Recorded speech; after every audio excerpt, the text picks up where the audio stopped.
All right. Hello, hello, hello to everyone viewing and listening to us. Welcome to Melanin and Moonlight. I am one of your co-hosts, Tyrell Collins. And I'm the other Vernon Scott, and welcome, welcome, welcome, welcome. So, how are you doing today, Tyrell? I'm doing good. It's been a nice week. Like the weather has been kind with all these like thunderstorms and stuff. Even though I don't like thunderstorms, it's kept the temperature down. So my mood has actually been okay. So good thing. Well, that's good. I say on my end, things have been very great. I actually went out yesterday. I went to karaoke, which was a reminder that other people think my voice is great. Even though sometimes I'm just like, I don't know what y'all talking about. It's not that good. But then I also like I found this shirt that I ordered like a year or so Mm. ago that I forgot all about. So I was going through my clothes and I saw it and I saw these other outfits that I had and I was like, oh, you know what? I'm going to be sexy today. So I went out, had my fit on, feeling good, feeling sexy. So that was great as well. That was All after right for your all karaoke. right for your hot boy summer. Yeah, might as You well. better, you better, you better start early. And I have a photo shoot happening in August, and I'm definitely going to bring that outfit back out because it's supposed to be at the botanical garden in Mm. Atlanta. So I was like, might as well go ahead and bring this out. Look cute, look sexy. It's my Yes, favorite color, blue as indeed. well. So it's might as Yes, well. indeed. Exactly. Look, we have purposeful outfits that serve a need. Like they not just like everyday wear. Like they serve needs. Exactly. You know. Like So. I know I the intention was not necessarily to be seen last night, but it was mostly just, feel good in that outfit. But that photo Mm. shoot is so I could be seen in the outfit to be real. Just so y'all all know, I do take the time to look sexy every now and again. Maybe Yeah. not be every single day, because Mm. the sexiness and the cuteness is just, passive. It's Hmm. automatic. But Hmm. sometimes you have to actively move into it. So, you know. Exactly. Exactly. I love it. I love it. Yes, yes, yes. So this week, as promised last week, we are going to be talking about waiting to exhale, diving deep into the things. And I feel like just to preface some things, because I don't know exactly where all of this conversation is going to go. I know that we talked about the women and how they needed to hold themselves accountable in the movie, which I'm quite certain we're going to be having that conversation today as well. So. One, I don't know what language I'm going to be using. There may be some F-bombs, there may be some N-words thrown, so y'all just be comfortable with that and get over it. But You'll be all right. don't have us demonetized. Right. Yeah, will be okay. And then on top of that, if there's any hurt feelings that anybody has, I need for you to sit with those and explore why you got hurt feelings. If it's like, oh, they just sound like misogynists, no, that's not how this is going to work. Because that's not us. Because the No, men we're in here to that be movie, praised for critique. yes, the We're here to men be in that praised for movie are are trash. We can recognize that, and we can also critique the women in this as well. So critique. any feelings that you come up with that hits your spirit, sit with it on yourself because I'm not answering to it for you. So, anyways, so where would you like to start in this conversation? Okay, well, just to start out on a positive note, let's Yeah. just start out with that. I love the fact that, when thinking about 90s nostalgia, right? And then when you watch films like when you're younger and you don't necessarily understand all of the context that's there, but then when you watch things when you're older, it paints sometimes, different pictures because like I didn't know for years. Like I knew that Waiting to Exhale was based off of obviously a novel. I knew Terry McMillan was a very famous black female author and just wonderful writer, period. Mhm. But I did not know that Forrest Whitaker was the one that directed Waiting to Exhale. Oh. And so I did not know. I didn't know that Forrest Whitaker, being, of course, hello, the great Forrest Whitaker, prominent figure, was the actual director. So then that kind of, had some, thoughts that I had that were, kind of nuanced. But as I think about the careers of Layla Rashawn, Loretta Devine, Angela Bassett, and rest in peace to Whitney Houston, for to have these actresses and these entertainers to come together to make a film about friendship, and the different aspects of romantic disappointment. So, like that kind of survival and healing, motherhood, infidelity, self-worth, all those sorts of things. I think that it reimagines how Black women were essentially portrayed, in the nature of the film, in the nature of entertainment, especially. Now, as we talk about the complexities, I always love messy. I love messiness. Hello, as we people who know who watch us, we're so our watchers. Like you don't get no more messy than that. Like so, I love a good mess. However, I have recognized in my how I am now is I like to also watch things where people come into some aspect of self awareness or at least call themselves out about the ish that they do. So, speaking of Terry McMillan, I again want to highlight a show that I think does that actually fairly well is this new show Forever on Netflix. That's by the book author Judy Blume. They redid it with a Black cast. Uh, that for a showrunner to be Mara Brock Akil, who's famous for Girlfriends, The Game, have had all these other great Black sitcoms and shows coming up. So the thing is, while I was watching Forever, I had to put myself in the mentality like back when I was like 16, 17, because it's like some things that were done, it's like, really? Okay, this is what we doing. But then thinking about I'm not a teenager anymore.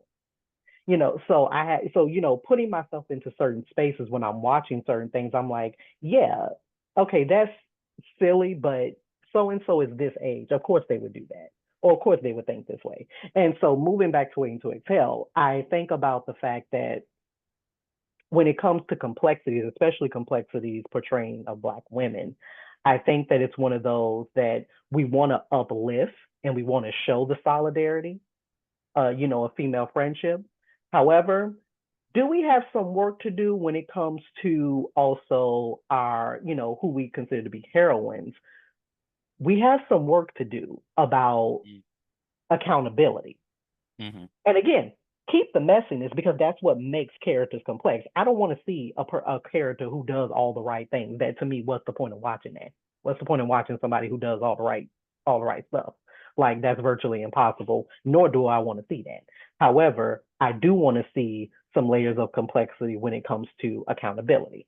Now, it doesn't necessarily mean that you are completely wrong in a situation. You're completely right in a situation, but again, some sort of self-awareness and accountability needs to happen. And I felt like there were certain aspects of all of their characters that there could have been moments that could have been sprinkled into the story of Waiting to Exhale from the books and from the actual movie that could have made that a bit more nuanced. So that's my intro into our combo.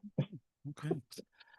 Uh, well, before I even go into the thing that really stood out to me at the beginning of the movie, which characters did you connect with most? Like, which ones would you Mm. say, I see aspects of myself in this person, that person, that person? Who would that be? Oh, yeah, okay. So if I had to think it just for my own, so are we talking about just from like personal life, or do we figure like from like just like adult life, or like how I view like relationships? Um, more personal life, like who you are today. Like Who when you I am today. rewatched the film, who did you like? Oh, Okay. I see myself as being like one of those things. Yeah, okay. So I am a little bit of a mix of I'm kind of like a little bit of mix of like Savannah and Gloria. Mm, And the reason why I say that is because I think the nature of Savannah and her like professional endeavors, wanting to be a TV movie, TV producer and things like that. I am in that kind of stage of life where I'm ascending to like my next kind of stage in my career as far as being an assistant professor. It's really moving into like a new professional space. So that professional aspect I get about Savannah. The part about Gloria that I have is, and something that, we'll talk about and I'll bring up, is that there's a little bit of like a codependency, of course, that Gloria has Mm, with her son Tariq. And I know from the opposite end, I'm like that. I don't have any children that's innate of, but however, I am very close to my mother. So there are some aspects of our relationship that can be seen as codependent, you know. So with me also being like an only child of my mom as well, so that whole inverse aspect of Gloria's mm. character, I really do, I resonate with. So yeah, so definitely a little bit of a mix of Savannah and Gloria. How about you? When I was watching it, I felt a little piece of each character in different ways. Right. Like the caring aspect of me, like Gloria off rip, just being, and it's not all of Gloria. It's the specific Gloria of when she Mhm. ran into Marvin. That that there, I was like, okay, now Gloria, you and I, we are on the same Yeah. page of like identity because I do sometimes whenever I'm really feeling my most confident and I recognize somebody finds me attractive, I actually engage with like look at them in such a way like, Yeah. oh, let me see if this person's actually watching me. And they are, because I know Yeah. like that aspect really hones into a bit of my personality. But Mm, then Bernie, mm, mhm. there's an aspect of Bernie that I resonate with on so many levels.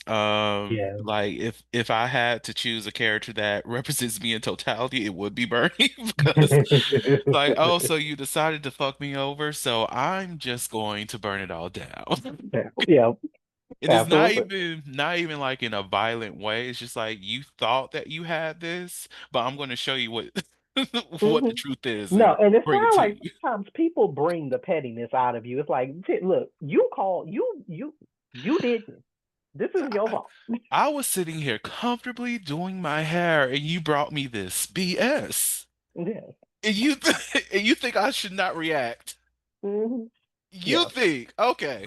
So yeah, that as Bernie is Mm. definitely me. And then I was toying between whether or not, and this is a little bit on Robin's accountability too, but I was like, okay, I do see a little aspect of myself with Robin because she was the sex symbol of the film, right? Mm. And because we get a lot more of her sexual expression and also mistakes within sexuality, it's like, I get that.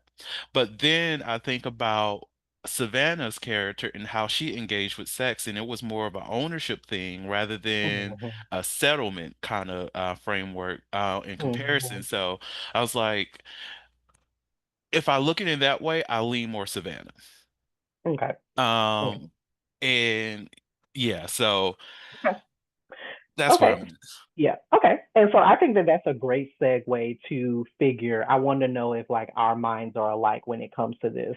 So when we talk about like each of the women, about, what was it about their characters that could have been there could have been moments where like more accountability could have been taken. So like let's just start off with the fabulous, wonderful Angela Bassett. Let's just start off with Bernadine, right? So of course, she rightfully feels betrayed after her husband leaves her for a white woman. And so she channels her rage, right, into destroying his property, Mm-hmm. burning his car and his clothes in a powerful, powerful scene. And let me just, oh, and side note, when I learned years ago that Angela Bassett improv that entire scene, I was gagged. That whole entire monologue was improv. And it's such a good I it monologue. was yeah, and when you watch it back, you can 732? feel in the performance that it was like, oh my God, one of the greatest monologues, have to say. Listen, Okay. I'm shocked I still don't know that by heart, but I need to have that by heart because she Yeah, did. yeah.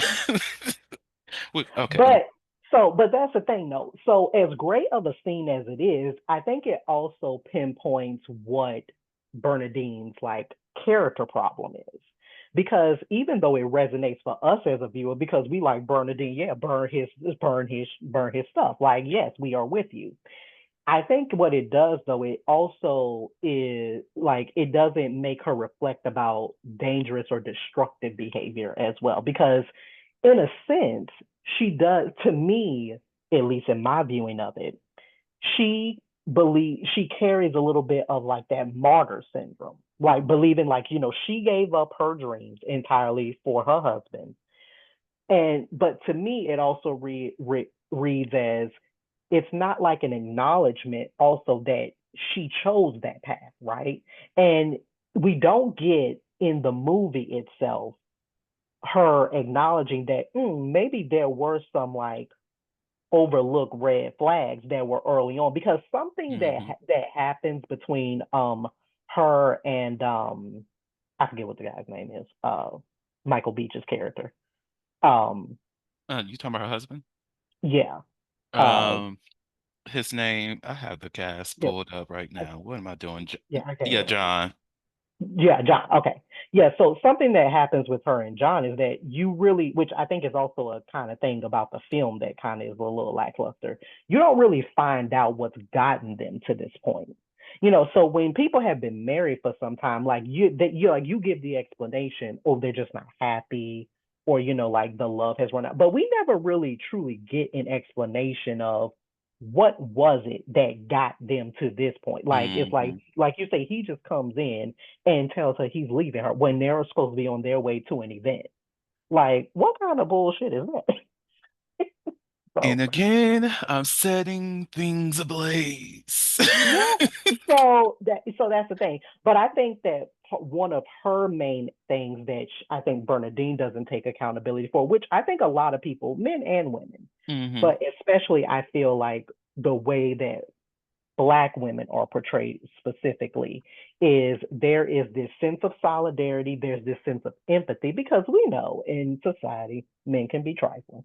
Let's not Hmm. even let's not even discourage that. But it is to say that okay, where is the accountability? That we I don't think we ever really get a scene where Bernadine really has to sit with the fact that yeah, even though he's done her wrong, at a certain point, this was also what a life that she chose. Hmm. And then maybe, yeah, I should have, you know, 17 years ago or however long it was, like maybe there were like some obvious really red signs that I just chose to ignore. And even though we weren't necessarily, I think, having those kind of conversations and with that kind of terminology back in the day, I still think that that was that kind of moral aspect of her character is something that I don't feel that was I think a prime aspect about her accountability not being taken. What about you? Mhm. No, Uh, I agree with you. Like that was one of the things that I took note of as well, because I got my notebook right here. Uh, that like Bernie did lose herself in her marriage, but that it was an act of choice that she decided to make. And I know that even in the film, it mentions how they were in agreement with that. She started off as a person who's helping him build his company and everything, his firm. And then at some point, when they had kids, now she's doing all of those things. And not to mm, fault her for making that decision, but girl, yeah, you did make that decision, right? hmm, yeah, Even if he what may have been against that, that in itself would have been a red flag that, okay, well, I'm not staying home, you're not staying home, so what are we supposed to do? Like, and that may be a hmm, contention within the relationship.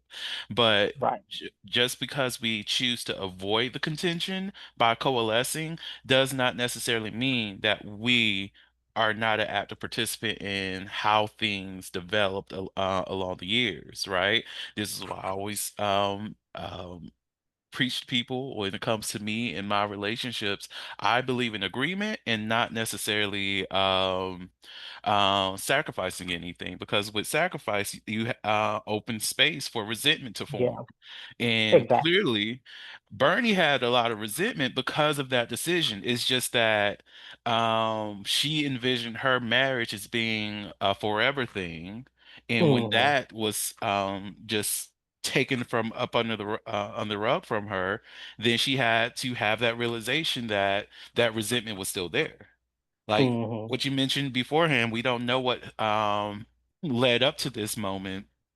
It could have been possible that they haven't been engaging in sex, or she Hmm. may have brought up multiple times about how, well, they've had, based off of the dialogue in the film, they've had multiple arguments about how the firm Hmm. started, right? Right. And who knows how much of that is her directing her resentment towards him because of Mhm. her being a full-time mom and not as active in the Right. workforce like she wants to be, or having the Yeah. business that she wanted to start, Yeah. which Exactly. which is another thing that because knowing that they've had arguments about her starting her business, because even he mentions it, um that in itself is a decision that let's be real, Bernie chose to stop on, right? Hmm. Um, she knew that she had the wit to do it, but she didn't fight for herself to Hmm. make that a reality. Again, sacrificing rather than coming to Hmm. agreement. Um, Right. Another thing that I kind of want to, go towards like the beginning of the film, like literally the intro dialogue, the Hmm. radio personality brings up New Year's resolution. He mentions like this is I really loved how they did this. And he Hmm. mentions, well, let's start talking about the lies that we're telling ourselves, or something of that nature. And all you hear is their New Year's Hmm. resolutions, and you hear each character talking about one of the things that they're going to be working on in the year. Hmm. And it fits so perfectly because everything that we see in those first scenes of introducing these characters are them operating in a lie that they told themselves. And the lies continue throughout the film as well until, of course, we get to the point of let's address the issue, address the problems that we're moving Hmm. forward. And, of course, now we're at the next year. And for people who don't Hmm. know this, the span of the film, I really do need to read the book too, but the span of the film is 1 year. You got Hmm. one New Year's and then the next New Year. So Hmm. just putting that out there Right. too.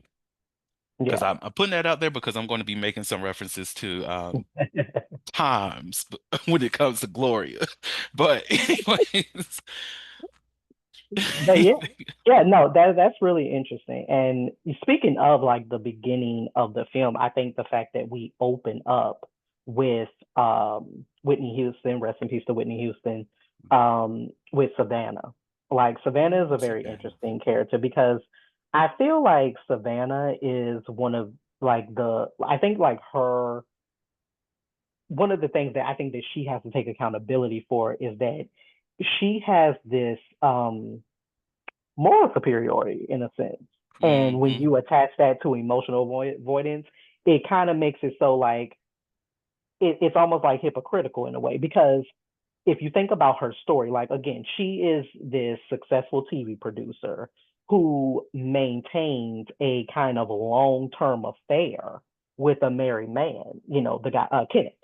And it's under this illusion that he'll leave his wife. So what I find interesting about Savannah as we get to know her through the film is that she consistently talks about she wants a man who's available and honest, but yet she chooses the man who's emotionally split. Like I'm Hmm. like, girl, like what are we doing?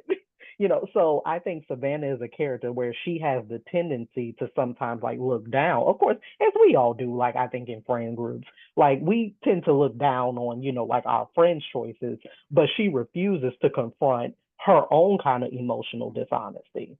And one of the things that I know that you'll get more into with Savannah is the scene between her and her mother, because her mother pushes her into these relationships, Hmm. and Savannah never really under doesn't fully establish boundaries, or hold herself accountable for staying in it as long as she did. Hmm. So yeah, I think that to talk about Savannah as a character, I think that that's a very interesting character complex that she Hmm. has. What about yourself? What comes up for you Well, about since Savannah? you already brought up Savannah's mama, I might as well go ahead and jump into her mama and her failures here. And Savannah and Kenneth reconnect after month 5 into the year. Again, I'm saying these stuff because it's important. It's related to going back to Gloria. All right. And I do want to highlight that I do enjoy how they kind of did the time shift and whatnot Mm, in that, because Savannah's character is the one that introduced that it's been 5 months since New Year's, mm, because she was with Lionel, right? right. And even that was the first night she engaged with having sex with Lionel, who is to the in the framework of the film, a single man who's just operating freely, doing whatever he wants to do. And yes, Mm, at the beginning of the film, I promise I'm going to Savannah moment in a second.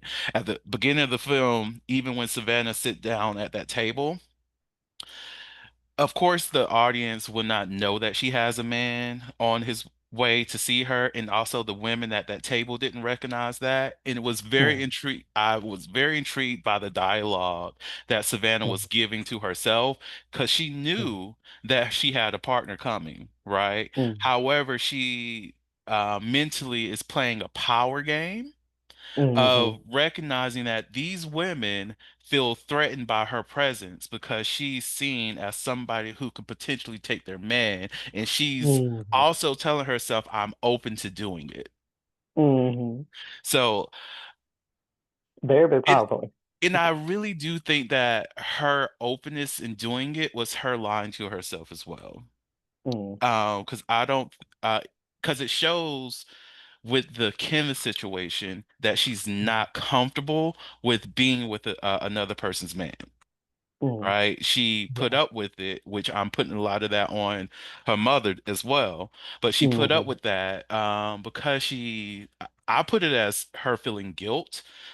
mm, Because in her initial dialogue and reconnecting with Kenneth, he mentions that she's the one that ended the relationship.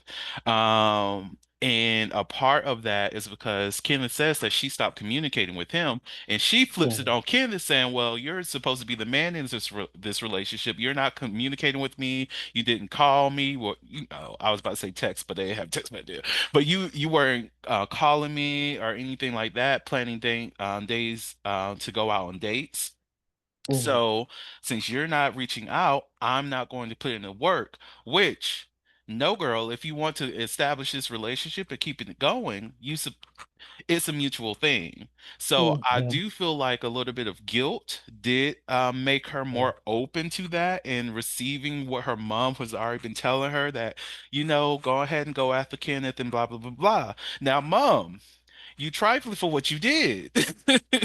You you found this man knowing that he's having some relational problems with his wife, and you knew that he was still interested in your daughter because whatever the reason, I'm certain I think mom said he reached out to her.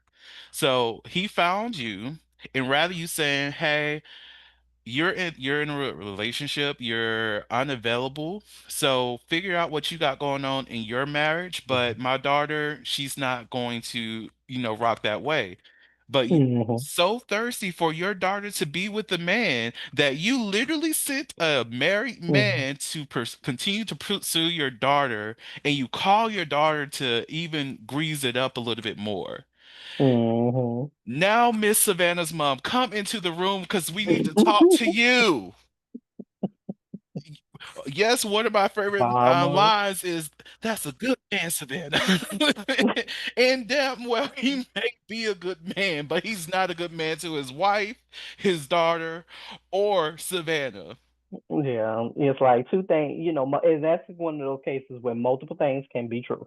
Like, and ain't nobody saying that he not a good person, but but let's talk about the reality of this situation. You know, Exactly. so yeah, mama, slap on the hand, shame on you for that.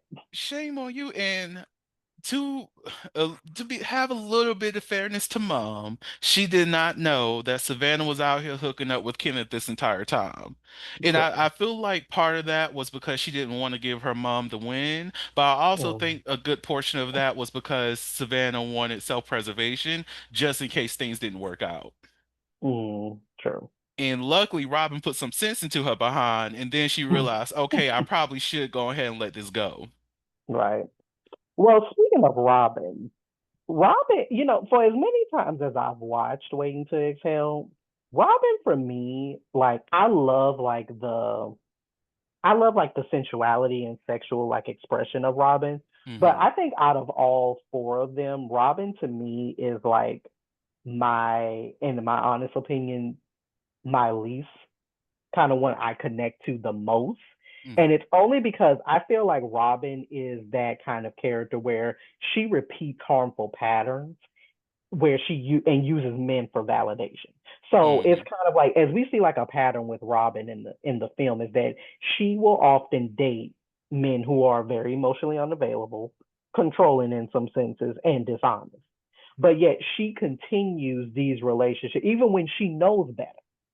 So Hmm. like her affair with Russell. who played Russell is very telling. Like she blames him for being a liar, which he is, but she also, I think this is where the fault with her lies.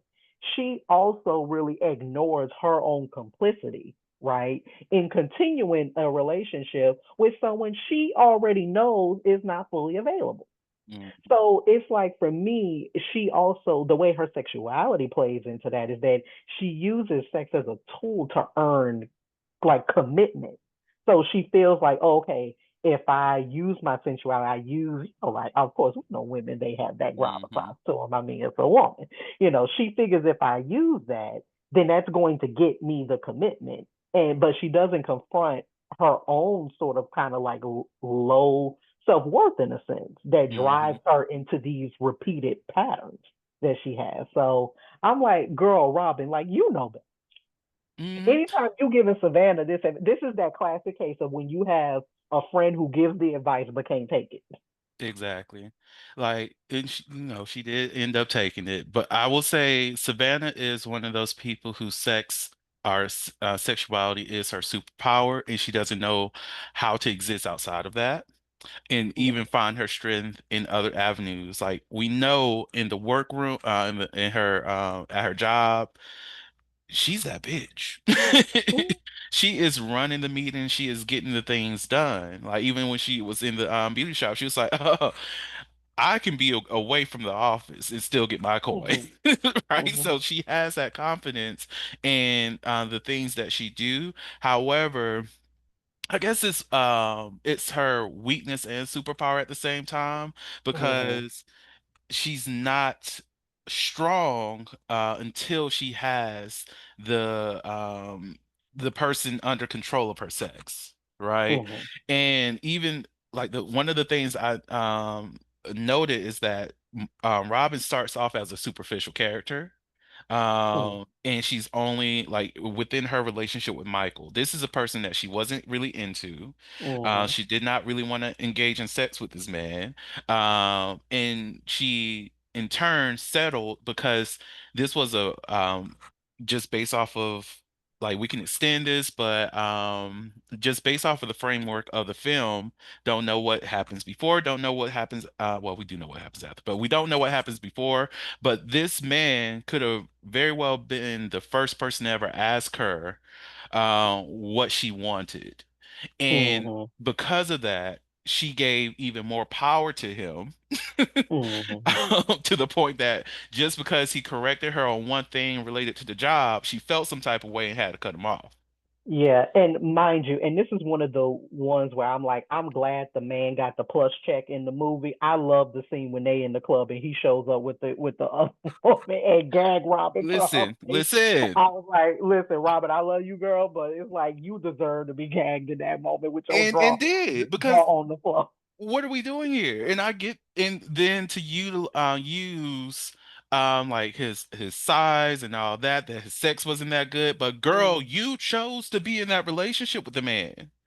Like it mm, is your job to go into any relationship. Of course, I do want to fault Michael for not knowing what he wanted if within a relationship because I did take true, note of that. But again, true. we're not reading the men right now. Uh, but it is up to every single person whenever they enter into a relationship to identify exactly what they want in that relationship or identify what they want in Mm, relationships in general.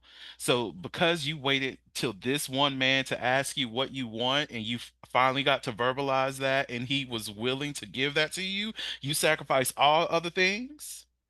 Miss Robin, come into the room. mm, yes, Come into the room. yes. I love her character, but we need to talk about how you were the reason why you were still single, that you were Mm-hmm, still having to deal with Russell, why you even had to mm-hmm, deal with Troy, because you mm-hmm. met this man in the grocery store and you thought this was going to be your man. He Yeah. took you to a coke-filled party. And he sold the coke and also used the coke and drove you home. And you were contemplating whether or not you want to go to this barbecue, which let me get into that part right there. This girl was willing to still go to the barbecue. Even after I think it was Gloria or Savannah who was like, girl, it's only been 3 days. Don't go to that barbecue. It was Savannah. And she was still willing to go to the barbecue. And the reason why I know she was still willing, because when he pulled up to her house and she was looking great, she said, you came 2 hours late and thought that I will still go with you? Mm, Meaning, if he showed up on time, where would you be? Meeting his mama. mm, I clocked that. We are not doing this. mm. We are not. So yeah, y'all can see y'all accountability, accountability. Now, I think that when transitioning into Gloria, I think Gloria's accountability is the thing that is the most like touchstone because it operates in that duality of parenthood and romance. So like Gloria, what we know about Gloria is that she's warm, she's nurturing, but we also know, obviously get to know her, obviously played by great Loretta Devine, that she's also a bit controlling, especially with her son Tariq. Mm-hmm. And so what she does, which a lot of mothers, especially a lot of single mothers, black single mothers tend to do, they tend to project their feelings of loneliness and abandonment onto their sons. And so in a way, they treat their sons almost like a surrogate husband Mm-hmm. because of course, well, for whatever reason, the relationship with the baby's father didn't work out or with the man hasn't worked out. So those feelings now get transferred onto their son. So like she guilts him when he like wants to see his father, or try to, kind of grow that independence. She, doesn't see like how her fear really or, like abandonment translates to manipulative behavior. And so even when she's meeting Marvin, again, rest in peace to the great Gregory Hines, which let me just have a moment because like Gregory Hines was still fine. Like black people, we age like fine wine. Like I We don't did. care what don't let nobody tell you different. Now it's not always a saying about black don't crack because that is not true. Some black does crack and when Mm-hmm. it cracks bad. Drink But your water. a lot of times, ooh, we age like fine wine. And again, rest in peace to Gregory Hines, but he was still fine up until his final days. But yeah, but initially, like Gloria, like she initially resists, like, Marvin's, kind of romantic pursuit, even though she's the one that kind of actively was flirting with him at first, Mm-hmm. she kind of still resists it a little bit out of fear. So she has that, thing of while acting as if like she's being strong or independent, it's really one of those things, that fear, it's kind of like that fear that's happening with her character. And so yeah, dealing with Gloria not having the language to talk about. Again, we get the reconciliation, towards the end with the nature of the, especially because we have the onset of Tariq's father being gay. Dealing with that kind of aspect of revelation, especially in the 90s. A lot of stereotypes that are out there, things like that. Played by a great Jen Esposito. But yeah, it's one of those things that we never get like Gloria's accountability of her codependency and how that becomes a little bit manipulative, you know. But yeah, always lovely Loretta Devine, always. But what are your thoughts about Gloria? So many things, and now we're going to know about this 5 months and why it's such a problem to me. Um, so I I personally believe, and for those red pill niggas out there, you can have this one win. I'll give that to you because I'm about to talk about baby mamas being ain't shit. All right, so I do feel as though the reason why Gloria, and before I say this. Oh, dude, what's the father's name? What is the father's name? Oh my God, what is his name? Did they ever Uh, did they ever uh, say what Tariq's dad name was? no, yeah, he had a name. Like I know because of course I know the actor more than I know characters. Um, oh shoot. What No, was I it? cannot remember his name. Whatever. We're just gonna say Tariq's dad. Anyway, so I do believe that Gloria is the reason why. Well, oh, I was gonna say Tariq's dad, he's still ain't shit. Let me put that Yeah. out there. So we are aware that he was ain't shit because he chose not to show up in his son's life. Now, um, I also believe that Gloria is a strong reason why he was not really as active in Tariq's life as he could have been. And the reason Yeah. why is because Gloria only really perked up whenever she knew that he was going to be coming in town. And if every time I come into town, your main focus is for me to sleep with you, I will Hmm. start to pull away. I will want to, hey, David, that's his sit. name. There we go, David. I David. will at least on in my frame of mind, if I happen to be there, I believe I would be the person who would just be like, "Hey, I just need you to bring our son to the hotel, so we can go Hmm. ahead and chill, talk, and all this other stuff.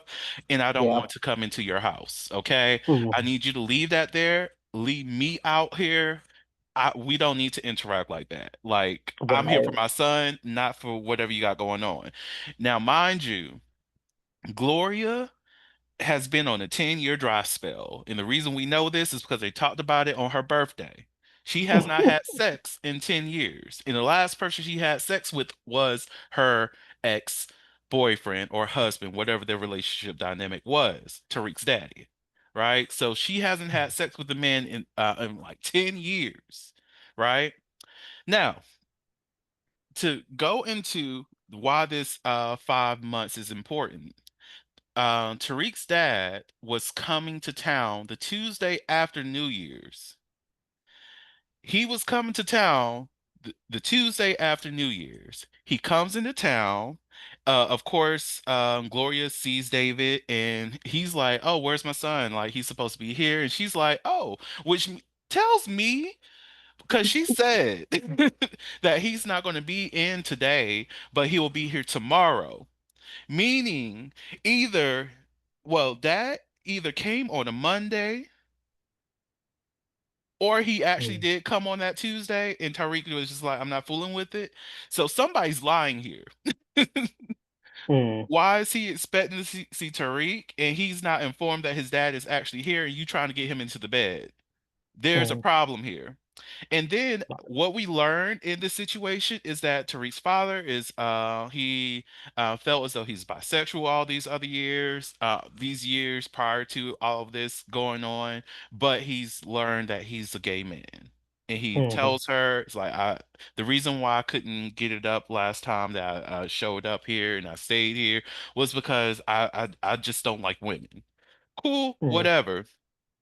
So he tells her the Monday and or Tuesday after New Year's. And the scene does not show up with Tyreek and old girl sucking his 17-year-old thing Hmm. until after Savannah has informed us 5 months have passed and she's over here laying up with Lionel. So you mean to tell me you've been on this, you didn't tell your son to go see his dad before he left at noon that day? Did he Hmm. see his dad? You mean that he spent 5 months without knowing that his dad is gay? We can't have this conversation, girl. And of course, in the book, it may be a little bit different, but we're talking about the film right now, Yeah. Hmm. okay? Yeah. So five Mm-hmm. months went by without him knowing this information about his dad and how he can Hmm. even process that information with his dad. And I don't even Yeah. know, like, of course, the movie doesn't clear up whether or not he still wants to have that relationship with his dad. So if Mhm. she didn't tell Tariq about going to the hotel to see his dad before he checks out, and he doesn't see his child, then now we Mm. have this understanding that Tariq doesn't care to have an established relationship with me. Therefore, let me just go ahead and give it up. Granted, Mhm. that's your son. I'm not going into him right now, but all of this because Gloria was unwilling to let that man go. Yeah. He hasn't had physical contact with you in 10 years, and you're not willing to let him go. And now you have this companionship with your son, Hmm. that now Yeah. he's the man in the house. Yeah. And as we talk about this aspect about accountability, I feel like it would be impossible for the women. I think it would be impossible for the women to take more accountability for their Hmm. actions because we really don't have accountability. Well, I wouldn't just say accountability, but we don't really have like full characters for the men in the film either. So Hmm. this has always been my problem, I think, with film in general. I don't need every character to be a fully developed character, but I do need to understand why they're doing what they're doing. And Hmm. so this could come from a few simple lines of dialogue. It can come from like a one-off thing or something.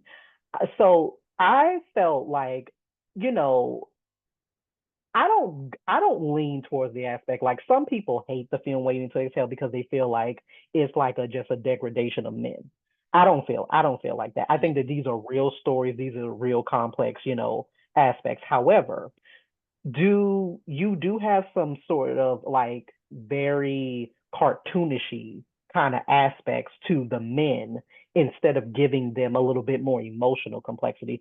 So when we go through these women and we go through their relationships, like John, for instance, with Bernadine, right? He Hmm. again, for beginning of the movie, he drops this bombshell that he's leaving her for a white woman. And then Coley justifies it as a business decision, right? So he's emotionally distant, unrepentant, and comes off as more like what we would call in film as more like a plot device Hmm. for Bernie's rage rather than giving him a kind of full character. So even in his quiet moments, because the one thing I did respect about Justin, yeah, he trifling for what he did, but the one thing I did respect him for throughout the film is that he never called her out her name.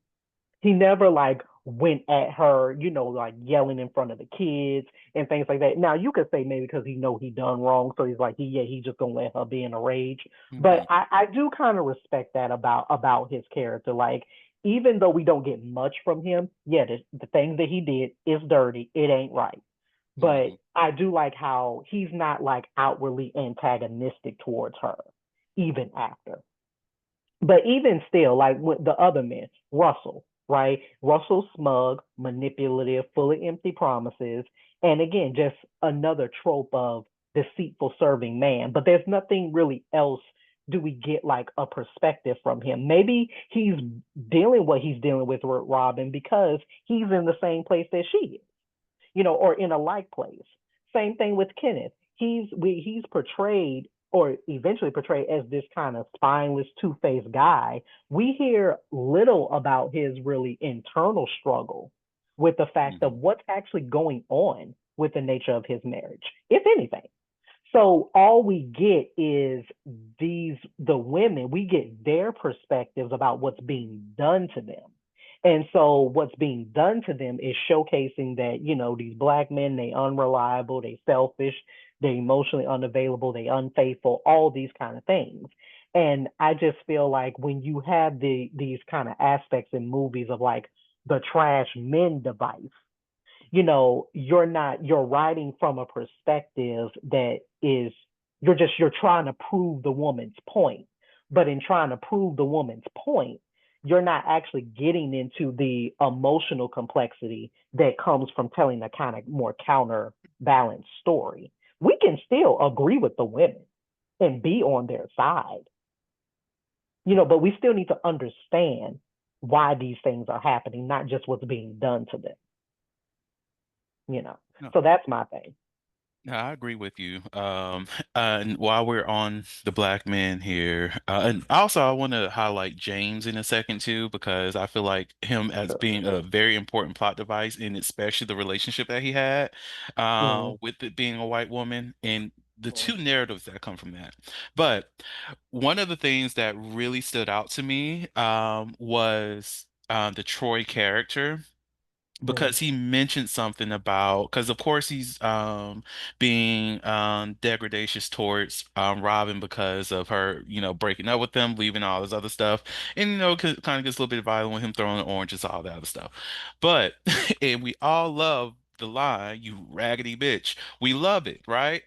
But one of the things that he said was essentially like, this is why black men leave black women for white women, right? And I want to hone on that statement, because mm, what that communicates is that black men choose white women in order to punish black women.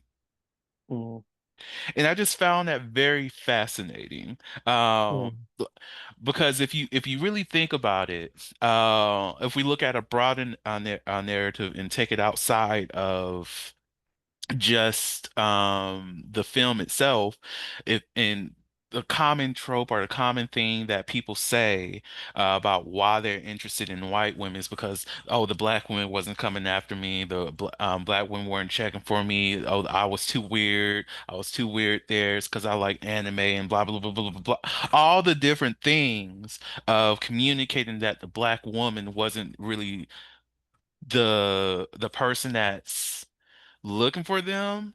However, mhm, rather than creating space to engage with a different variety of black women, especially those black women that's in those spaces that black man occupies, he chooses not black, the white woman as, I guess, a trophy to mm, damn the black woman for being the prize now, right? And I just mm. found that interesting. Any? Yeah, no, I think it's very interesting. And to that point, I think that there is some sort of symbolism, I think, even of the film that for these moments that we get, uh, white people in the nature of the space of this, predominantly, of course, black cast, is um like with John telling Bernie that he's leaving her and the fact that she Mm, is a white woman, it's also like this kind of not just personal betrayal of their marriage, but it's also like an economic one too. mm, Because like the message that it's not just about infidelity, it's about I can erase you, right? So, and again, that's really a lot of what Bernadine is also upset with because it's like she is essentially doing the same job. So, not only have you decided to dissolve our marriage, but now you're mm. trying to do this with a like with a white woman. Like, are you serious? you know. Mhm. And just like how you brought up with the Troy aspect, it's like weaponizing, that aspect. So black women are seen as like scapegoated for like the black man's emotional immaturity. So instead of, we have this narrative in culture that is, instead of seeing, again, this is not for every all cases or whatever, but culturally it's seen that instead of seeing, black women as partners in healing, then now, okay, black women are now too difficult to deal with, while white Mhm. women are seen as more easier, they're more submissive, they're less angry, and things like that. So, and then even so, we also get a scene where Tariq, yeah, that scene that you're talking about, where he is getting pleasured by when his mom catches him getting pleasure, who's it with? It's with a A white woman. white woman. So that aspect Mhm. of again, even though that girl didn't have any, the lady, she didn't have any, lines or any scenes, it is like, to that's it, what it's implying is it's Tariq's coming of age in the world, where he sees like that strain and pain that his mother endures. And I think that what happens is that there's this quiet tension around how he will grow into manhood, and whether Mhm. or not like he'll uphold that, like that cycle of like, hmm, do I date black women or do I date white women because it's easier? Because look at the things my mom is going Mhm. So again, that's just my own, kind of personal psychology of it. Yeah, But I want to jump back to when you mentioned the erasure, right? Erasing the mm, blackness, because if you really think about that scene, we're going away from accountability right now. But if you really think about that scene of like what's happening after the scene as well, right. because specifically with Bernie and John. John comes to her and says, Mm, "My girl gave me a call and said she didn't want to be alone tonight. So mm, I'm leaving you here and going mm, to a work event where they are mm, expecting to see me and my wife, but they're not going to see me and my wife. They are going to see me and my mistress and have absolutely no words to say about it. They're going to see us walk into this room and no questions are going to be asked about why Bernie's not here because Bernie no mm. longer exists in this space. Like Exactly. that dynamic in its again set the thing ablaze. Because like that is very it's very disrespectful. It is very Yeah. like in knowing that she was getting her hair done, the curlers was just now taken out. And it's like, and sometimes I feel like black men, come on now, y'all know certain things not to do. It's black women getting their hair done, like that is the, you looking to get killed. I'm just saying, like, really, really.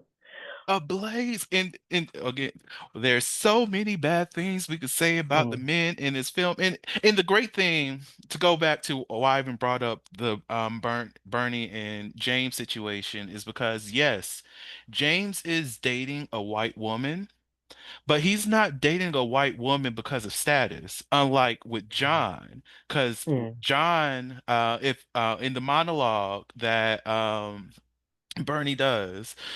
She mentions how he wanted to move the family to a neighborhood where they have better chances in life, which is coded for let's move to a white neighborhood where they have mm, more resources. So John in himself is distancing himself from blackness, which is mm, why when you go back and get to that statement of because Bernie wasn't mad that he left her for a white woman, she was mad mm. because you couldn't be black.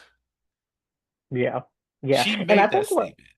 Mhm, exactly, and I think what's interesting about the scene with Bernie and James mhm, is that, because again, it's a very learning lesson moment for her, because she's she's encountering James at the bar, and when the two of them contemplate, having sex, it's one of those things that, okay, yeah, that would be what we expect, and then the reversal happens, that all they did was, kind of cuddle, and all because all that they wanted was intimacy. But it's Mm-hmm. also her learning a life lesson that I wish that they had kind of harked back to in the film later on, because I feel like that was such a powerful learning moment for her, because James, because it wasn't just his girl, it was his wife. His wife Mm-hmm. was dying of cancer. And so when he's talking to her at the bar, he is expressing that, there's an element of him that feels like he's a horrible person, because here his wife is dealing with this very, terminal illness, and he's thinking about the intimacy that he misses, Mm-hmm. just holding her, just being with her. So in that moment of vulnerability where Bernie is learning that, yeah, not all black men, of course, who choose white women is not necessarily for economic, status, or to replace, something that they feel like they're missing. That it could be a situation like this where, no, he just loves her. And Mm-hmm. even though that wasn't the case necessarily just with John, I think it was proving to her that there's some part of her anger that she has to confront, and she has to let go. Mm-hmm. Because like even in their conversation, one of the things that James acknowledges that, well, it's kind of a little bit of a difference too, but Bernie is coming from a situation where her love died in the sense of Mm, the connection that she had with her husband has died, but it's also dying within her because she's mm, still on the verge of healing from it.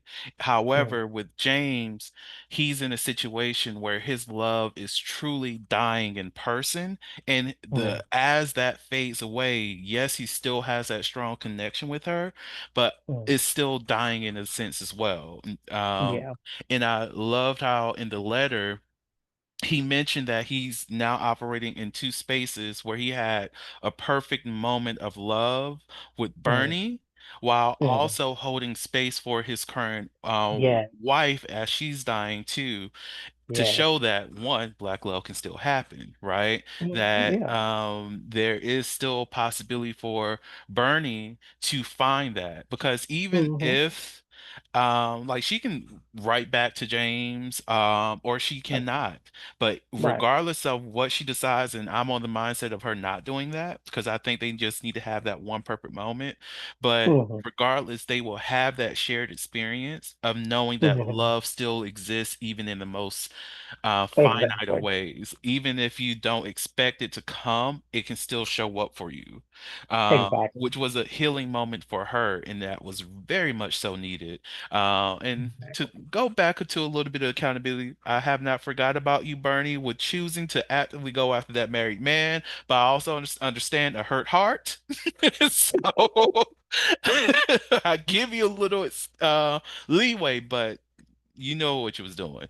But like it was But it's yeah. so great that I'm not talking about her and James in that. I'm talking about her and the guy at the club because he Right. was Yeah. married.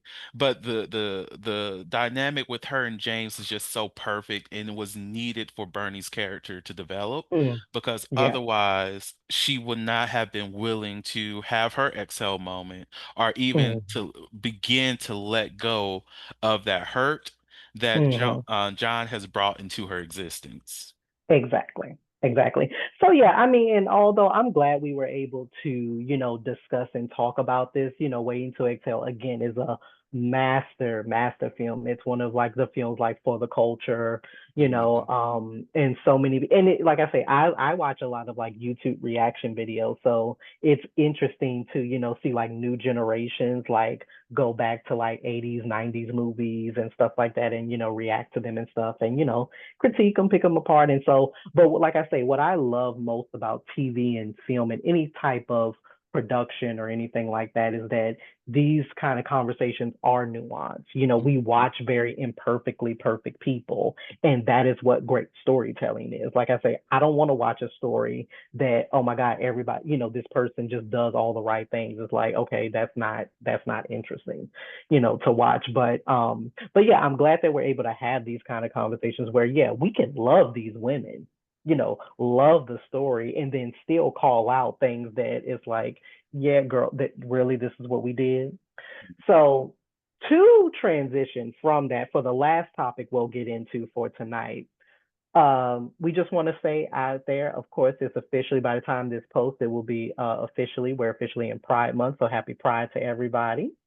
So Yay. absolutely. So speaking of accountability and mixed in with pride, Vernon and I saw a very interesting YouTube, I mean, not YouTube, but Instagram clip. Oh, my phone just decided to talk for no reason. Sorry about that, y'all. So we saw a very interesting Instagram clip from a gentleman that went to DC Pride.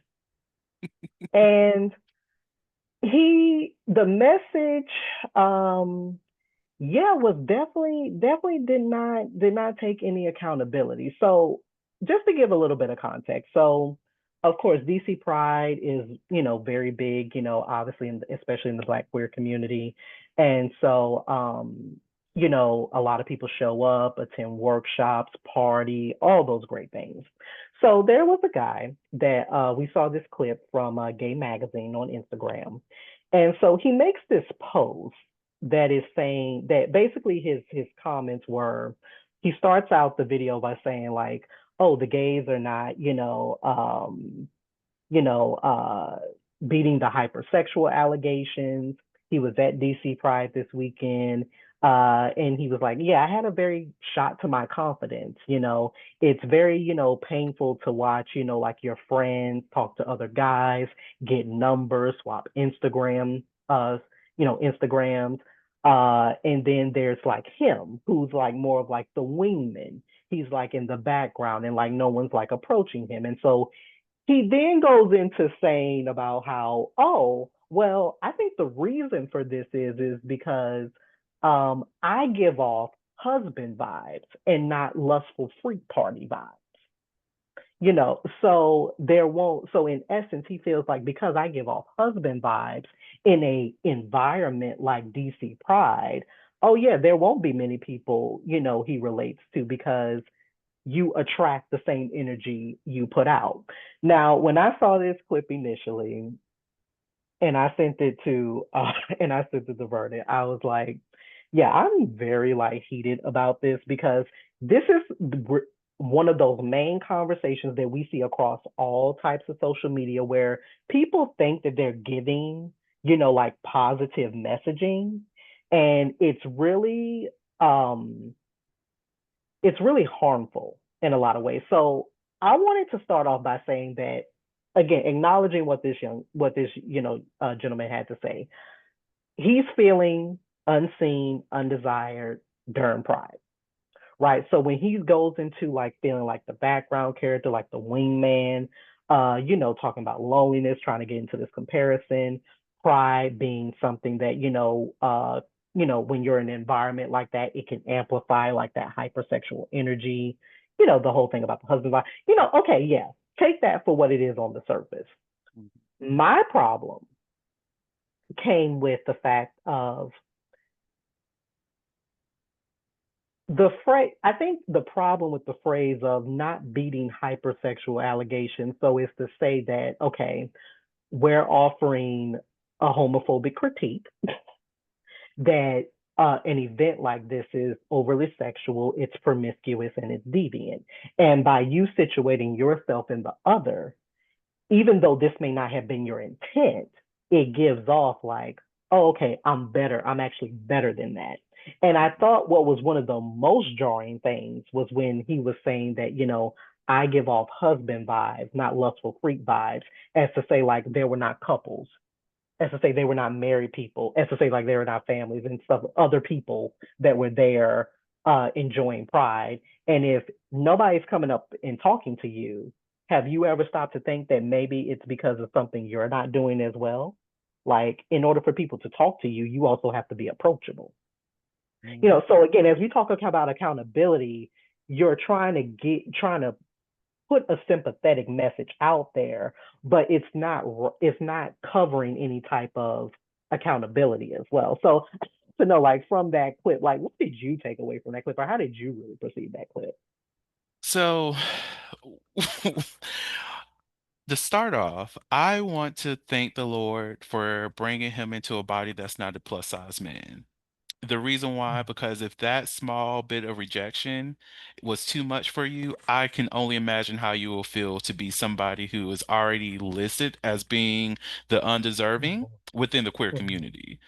Mhm. Um, or even a film guy, happily film guy, in this queer community, because that's where um people like him will never understand the struggle that people really deal with Mhm. when it comes to rejection. So I'm happy that he does not have to walk that true experience. Like, Mhm.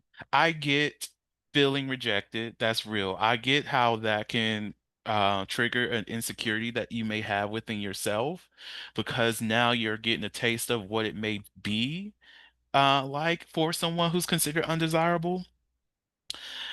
But you can also get over that, right? Mhm. There are people who walk around in queer spaces and their personality, as bright as it may be, are still listed as undesirable. And they're very Yeah. kind people, right? Yeah. So to one, go to a different note. His friends, like I'm a huge believer that we all need community. But going online and sharing something like that, and I'm your friend and I was with you at Pride, you just Yes. communicated to me that I'm not really your friend because you decided that one, I'm happily the whole friend in my friend group. Like if they have a conversation like, yeah, one of my whole friends, I know they're talking about me, right? But they're not going to demean my wholeness. They're not going to make me seem like I'm a problem in order to put themselves on a pedestal higher than me. Because they recognize that Vernon and his wholeness, there's ownership in that Vernon can find a partner. Vernon can also lower his standards to just have anybody and settle. But Vernon Mm. also makes the decision of who he chooses to date. Right? So you come on this internet and just say that, oh, all my friends are hoes. They don't have any standard about themselves. But me, I'm husband material. They can boo me up. But y'all want to Mm. go and follow my fast ass friends. Essentially, is what Mm. you're saying. Yeah. And I love that you brought that, and I love that you brought that up because it also, to me, it really personalized, like it seems like a personal failure, especially when Mhm. you have phrases like, and we'll get into this in the next segment that we do about like sayings and phrases that we adopt as self help, but they really don't come with us, but we'll tackle that for next time. But when he said that you attract what you put out, a lot of people live by that phrase, but I think a lot of people don't Yes. recognize that that often becomes a tool for self-blaming Mhm. masquerading as accountability, because the reality is our race, our gender expression, our body type, our age shapes who is deemed attractive or worthy in certain settings. So the fact that you can be in a vast room of many people and you could be giving off wonderful energy, wonderful vibes. However, if it's not the vibe of the social bias that's going on, then it doesn't matter whether or not you're the nicest person in the room. Exactly. Like I You know. had I had to have this conversation with one of my clients because one of my clients was blaming themselves about all the poor people that Mm, they've attracted into their lives, as they put it. And they're like, mm, there has to be something about me that keeps bringing these failed relationships. And I'm like, it's not about you, it's those people. Right? mm, You happen to be a forgiving person, and maybe this is a conversation of how we take accountability of recognizing the red flags that show that this person is someone that I cannot keep. We all have our own gravitational pulls, and what our gravitation pulls within us, it mm, is what it is. It's not always going to be something bad. It's not going to always be something good. It's not the type of mm, energy that you're like you think that you're carrying. It is how you maneuver these individuals, how you set up those boundaries, how you have these conversations with people, how you understand or isolate people that you do not or do want in your life. That's the real mm. conversation. Because Yeah. once you say you attract what comes your way, you're telling somebody who's abuse advisor survivor that the reason why they felt that or they experienced that is because they pulled that person into them. That you Hmm. asked for that to come your way, and that's not the case. They Yeah. fell in love with somebody, and that person happens to be a liar, and now this is where we are. Yeah. And just like how you brought up that personal example, I remember I was having a conversation with a friend of mine who is a bit like me, like they're a bit more introverted. They don't necessarily like go out to clubs a lot. Same with me. I definitely enjoy my time at a club every now and then every once in a Hmm. blue moon when I go, but it's not like my first choice to be at. And so I remember he was telling me one time, he's like, well, maybe the reason why I'm single is because like I don't go to enough parties, or, maybe people find me too boring. And I'm like, no, like let's look at the context of this. As Black queer men, like we see ourselves in spaces forming very quick relationships at the club or in Hmm. more sex positive spaces, even for like things like at a pride. But the reality is that many social spaces are built around alcohol. They're built Hmm. around extroversion. They're built around casual sex energy. So if we're talking about the fact that there's maybe a lack of affirming or low stimulation places for people who are more, are not, into that aspect, that has really nothing to do with you. So it's like my mentality is that no, I'm going to be me regardless. But I'm not going to blame the fact that I'm not this way as a reason Hmm. for why I'm single. You know, I will continuously be in spaces, be in museums, be in bookstores, be in parks. And hey, if I meet people, I meet people. If I don't, I don't. But I'm not gonna have the mindset that, oh, because I don't put myself in spaces, that I usually don't frequent more, then inherently that ultimately makes me a problem. So yeah, it's a very interesting schism. But yeah, I just, I felt like the nature of the post, like in itself, like it was trying to be very raw and be very Hmm. relatable, but the way that the post frames that pain that he experienced, it ends up reinforcing the very same dynamics that he's struggling against. Exactly. You know. He came onto the internet and introduced everybody to his own bird behavior. Yeah. Like And we could. and honestly, I love act. I kind of low key laugh when people post things that they think are gonna be like so informal, so like, oh yeah, let me tell you about my experience. So I'm gonna have y'all sympathize with me, and the comment section eats them alive. Like clicking into that Yeah. comment, like I don't think that was the response that he was that Mm-mm. he was looking How for. are you husband material and not being warned? Tell me. I'm trying to figure it out. I Like, love reading Instagram comments. you really have to reflect on your circumstances and like you really have to think about, okay, what is it that I can potentially change to attract the things or put myself in spaces of what I'm looking for without tearing down another person. Like, Right. yes, we can talk about hypersexuality in the queer community. That can be its own conversation because Twitter. But then we can also talk about the reality of what these experiences are. Like, this is why whenever people talk about the queer community, I just kind of put my mufflers on because I'm not trying to hear the BS because they're not going to talk Mhm. about the real issues within the queer community. We're not going to talk Mhm. about the discrimination about body sizes and film people or trans people. We're not going to talk about the inappropriate behaviors that's becoming more popularized and normalized when it comes to having sex in public parks and filming that mess. We're not Mhm. having these important conversations, but we're trying to down somebody Mhm. or a group of friends because they got hit on more than you did. Like, Mhm. fam, you Yeah. you you fit the norm.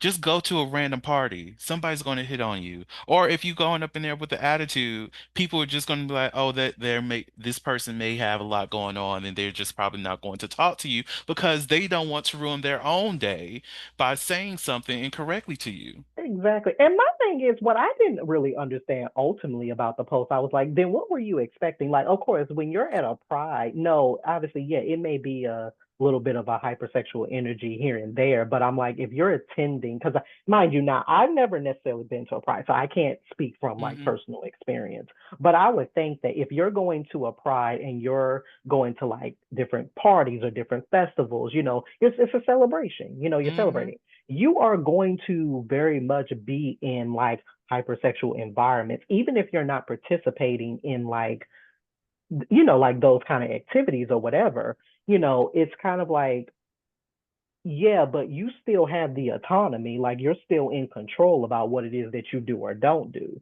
So I Hmm. think ultimately, like really a healthier response, if you wanted to make a post like this, again, it's not to take away from his feelings, but to frame it in a healthier way would have been to say something like, hey, y'all know, sometimes it could really be tough out here, feeling invisible at Pride. I saw my friends getting numbers and attention, and yeah, I felt left out, but it's not because like I feel like I'm not worthy, but because sometimes the way I show up, in spaces isn't what is immediately valued. Still proud of who I am, proud to see who I connect with, and just left it at Hmm. that. That wouldn't have, shamed his friends for what they do, or, talk about like being in this space is, downplaying like the fact that being in this space, oh, that's all that there is. Or if you're going to a pride, or you can't be having husband vibes if you're trying to go to a pride, which is Right. completely false. So yeah, yeah, feel where, again, a little bit of emotion where you're coming from, miss the mark with that. But let's just hopefully work on that as we're dealing with the nature of this Pride Month. What Hmm. does it mean to have pride, but to also like take accountability for how you Hmm. show up in the world too? Exactly. So And yeah. accountability of our own emotions is the important part because it's a way to communicate. I felt insecure, and I wanted to be seen more Mm, and not cause all these issues. Because that's essentially what it was. You exactly. started off strong by mentioning what's going on for you, what's your internal experience, and then you decided to project everything else or create a narrative to justify those feelings rather than just addressing the negative feelings. It's a big feeling Yeah. for you, and it's okay to be insecure sometimes. Yeah, absolutely. Yeah. And these kind of things, they don't go away overnight, Or, Exactly. and even when we do feel like we've healed a part of ourselves, healing is not 100% whole thing. There are going to be Hmm. moments, there are going to be things that come up that, kind of trigger that a little bit. But Exactly. yeah, so yeah. So yeah, but again, happy Pride Month to everybody. Let's Yay. talk more about accountability. We'll continue talking about that next time. But yeah, anything else that, was on your mind for tonight? Nope, that is it. That is All it for right. me. All You? right. No, I'm glad we had a chance to, to talk about to talk about both of these aspects. So, it's always a good time over here. Yes, yes. Well, let me go ahead and close this out. So, to everybody out there, thank you so much for tuning in to Melanin and Moonlight, your late night space for deep, thought-provoking conversations about sex, culture, and the well-being of the Black community. Don't forget to like, subscribe, and share the podcast to keep the conversation going. And until next time, keep the vibe flowing and your mind open. Bye. Bye.